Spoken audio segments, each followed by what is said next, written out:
Assalamualaikum warahmatullahi wabarakatuh. Salam solusi untuk berdiskusi.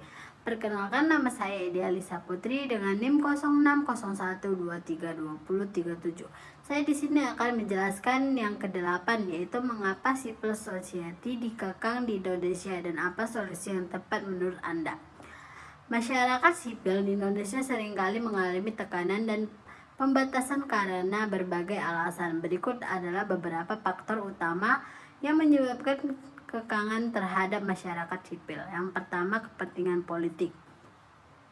Pengawasan dan kontrol. Pemerintahan atau kelompok politik tertentu mungkin merasa terancam oleh kritik dan pengawasan dari organisasi masyarakat sipil, sehingga mereka berusaha mengendalikan atau membatasi aktivitas OMS untuk menjaga kekuasaan mereka.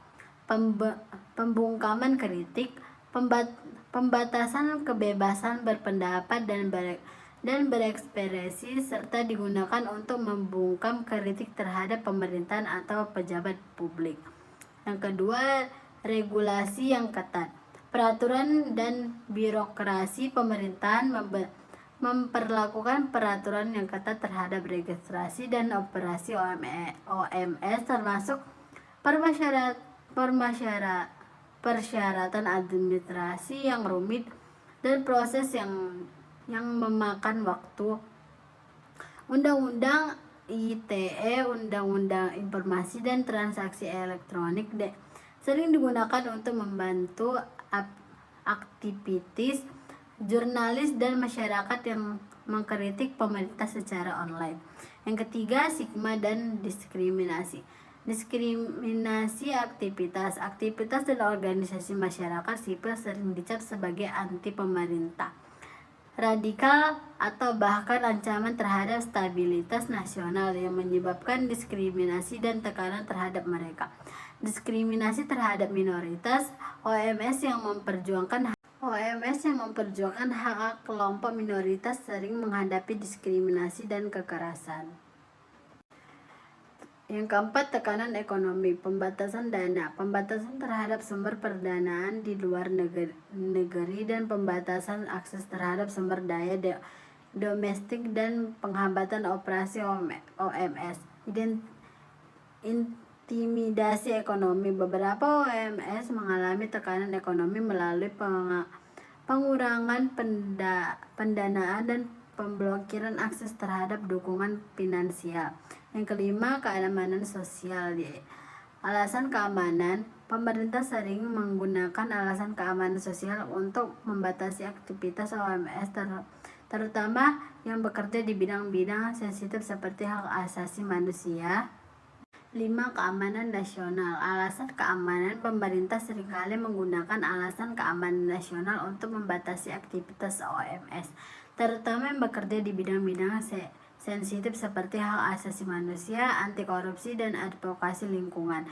Undang-undang terorisme. Beberapa OMS yang bekerja di daerah konflik atau berisiko tinggi mungkin dianggap sebagai ancaman keamanan dan karenanya dibatasi.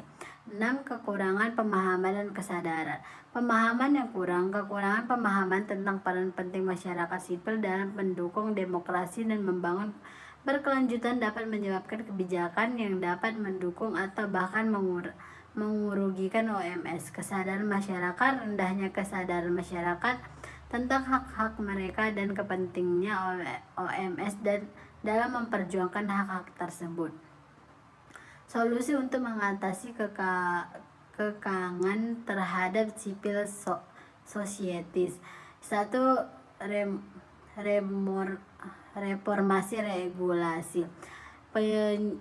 Penyederhanaan birokrasi, mempermudah proses registrasi dan operasi OMS, revisi UU ITE, meninjau dan merevisi undang-undang yang sering disalahgunakan untuk membatasi kebebasan berpendapat. 2. Perlindungan hukum. Jaminan perlindungan. Memastikan perlindungan hukum bagi aktivitas dan organisasi masyarakat sipil.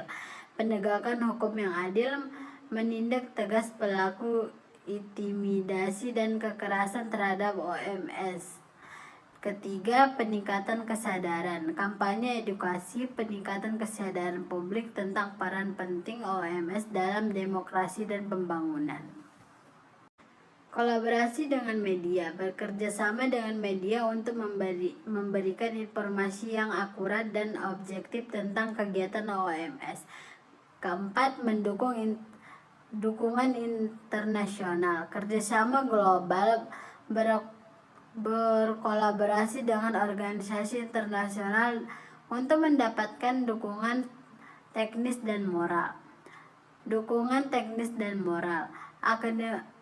Advokasi di forum internasional mengadvokasi isu-isu hak asasi manusia dengan kebebasan sipil di forum internasional. Yang kelima, pemberdayaan ekonomi.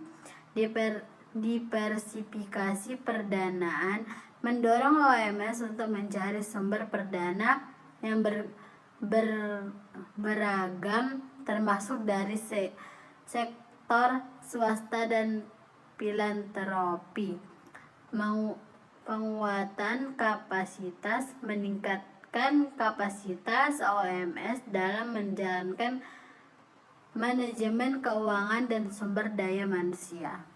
Sekian dari penjelasan saya, lebih dan kurangnya saya mohon maaf. Salam solusi, sampai jumpa kembali.